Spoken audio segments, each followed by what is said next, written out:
Hello, my name is Jeremy, and today I'm going to show you how to disassemble and reassemble the Wagner GA9010 membrane. You can click the link on the screen for the non-membrane version of the gun if you're looking for that. If what I said doesn't make any sense, that's okay. Just sit back and enjoy the video. I'm sure I will have edited some nice music into the background. There's a link to a breakdown of the gun in the description. That breakdown is a guide for how I'm going to refer to each part, so I strongly recommend having it as a reference. For example, when I say part number 5, I'm referring to part number 5 in that breakdown. For this repair of the GA9010 membrane, you'll need a crescent wrench, needle nose pliers, a flathead screwdriver, a 1.5mm hex driver, a 3mm hex driver, and a pick.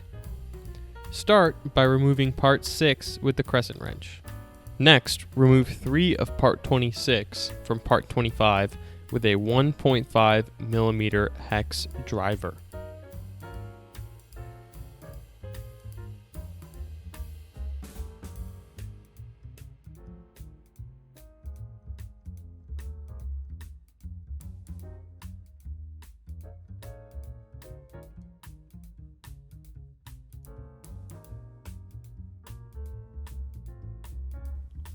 Now, we're going to unscrew part 21 with a crescent wrench.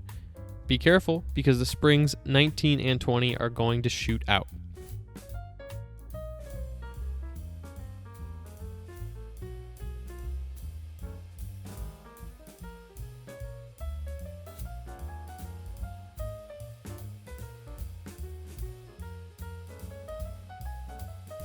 Pull out part 27 from the back of the gun. Then use pliers to pull part 17 out of the back of the gun body.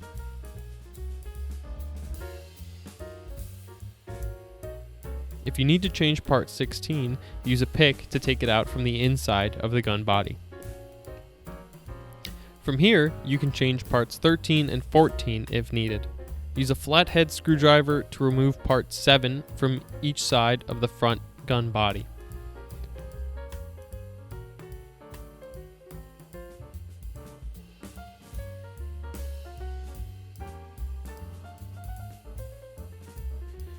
There are O-rings under each of these screws. Remove them with a pick if you need to.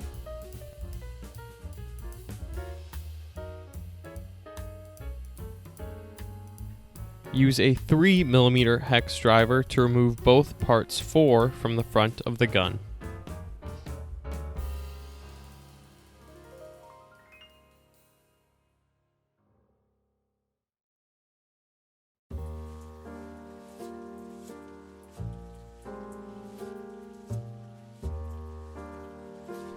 Separate the two halves of the gun, then remove both parts 12 and the pins.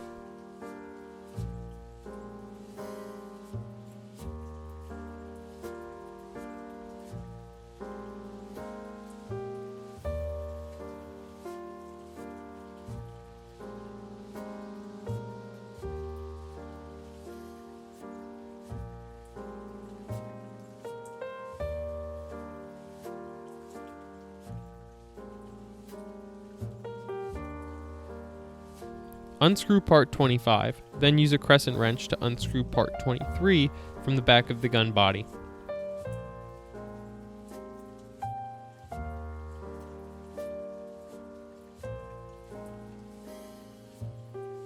Use a pick to remove 24 if needed.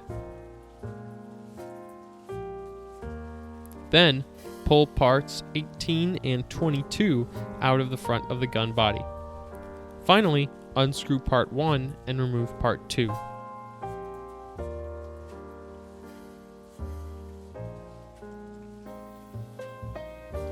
Finish by using a crescent wrench to unscrew part 3.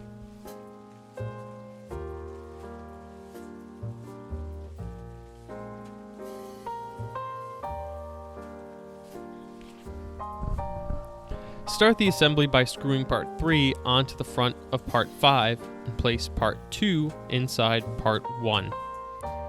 Screw part 1 onto the front of the gun body.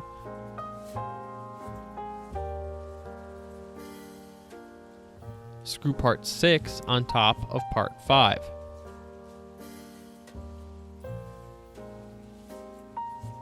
Return the O-rings under part 7 if removed, then use a flathead to screw in parts 7 into 5.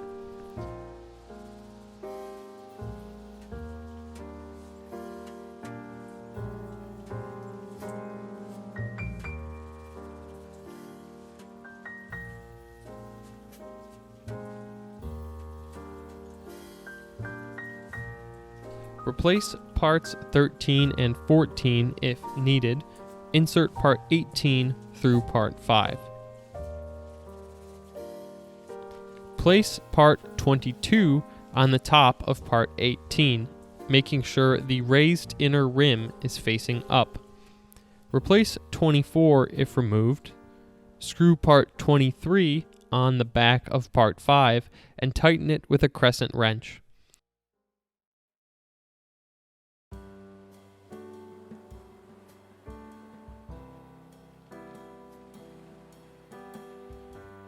Reinsert part 16 into part 15 if removed before inserting part 17 into the back of part 15.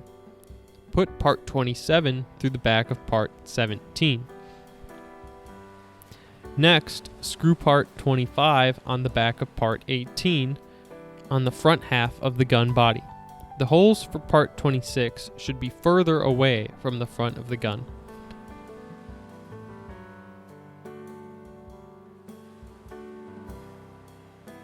Place the part 12 O-rings and pins in the divots of the back of the gun body.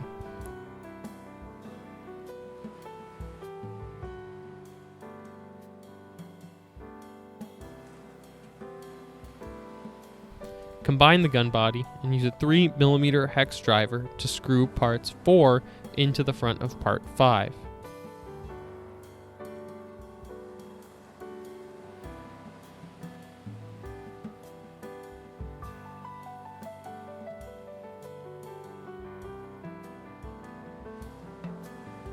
Screw 3 of part 26 into part 25.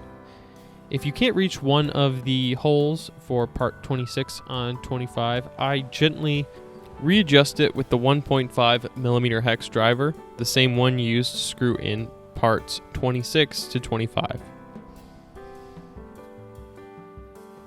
Finish by placing parts 19 and 20 on the back of part 27, and use a crescent wrench to screw part 21 into the back of the gun body. This has been Jeremy with CET.